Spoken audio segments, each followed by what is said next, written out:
నేను ఇప్పుడు మంచి ఒక సూపర్ ప్లేస్లో అవుతున్నాను. ఈ ప్లేస్ మరెక్కడో లేదు, వియత్నాం కంట్రీలోని హాలంగ్ బే అనే ప్లేస్ ఇది. ఇది ఏ విధంగా ఉంటుంది అంటే చుట్టూ సముద్రం మధ్యలో చిన్న చిన్న దీవులు అయితే ఉంటాయి. మనమైతే క్రూజ్ షిప్లో వచ్చి ఇదంతా ఎక్స్ప్లోర్ అయితే చేయొచ్చు. చాలా అంటే చాలా బాగుంటుంది. సో దీంట్లో భాగంగా మనం ఓ ప్లేస్ దగ్గరికి అయితే వచ్చినాం. ఇక్కడ ఒక కొండ కనిపిస్తుందా, ఆ కొండ కింద నుంచి మనకు చిన్న గ్యాప్ అయితే ఉంటుంది. చాలా చిన్న గ్యాప్, చిన్న చిన్న బోట్లు అయితే వెళ్తాయి.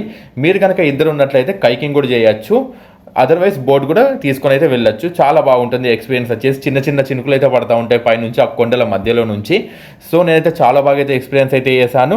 మీకు పూర్తి వీడియో చూడాలనుకుంటే కింద అయితే లింక్ ఇచ్చాను, ఆ లింక్ క్లిక్ చేసి వెళ్ళినట్లయితే పూర్తి వీడియో అయితే చూడొచ్చు.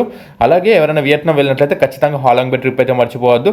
మన ఛానల్ని కొత్తగా ఎవరైనా చూస్తున్నట్లయితే సబ్స్క్రైబ్ చేసుకోవడం అయితే మర్చిపోవద్దు. అలాగే ఎలాంటి డౌట్స్ ఉన్నా సరే కింద కామెంట్ సెక్షన్లో అయితే కామెంట్ పెట్టండి, ప్రతి కామెంట్కి అయితే రిప్లై ఇస్తాను. అదేవిధంగా మీ ఫ్రెండ్స్కి, మీ ఫ్యామిలీకి అందరికైతే మన వీడియో అయితే షేర్ చేయండి. ఈ హాలంగ్ బే ట్రిప్ బుక్ చేసుకోవాలనుకుంటే మనము Klook.com నుంచి అయితే బుక్ చేసుకోవచ్చు. అదేవిధంగా ఇక్కడికి డైరెక్ట్గా వచ్చినట్లయితే మీకు ఆఫ్లైన్లో కూడా బుక్ చేసుకోవచ్చు ట్రావెల్ ఏజెన్సీస్ ద్వారా. మన ఛానల్ని కొత్తగా చూస్తున్నట్లయితే do subscribe and thank you so much for every one who like my video.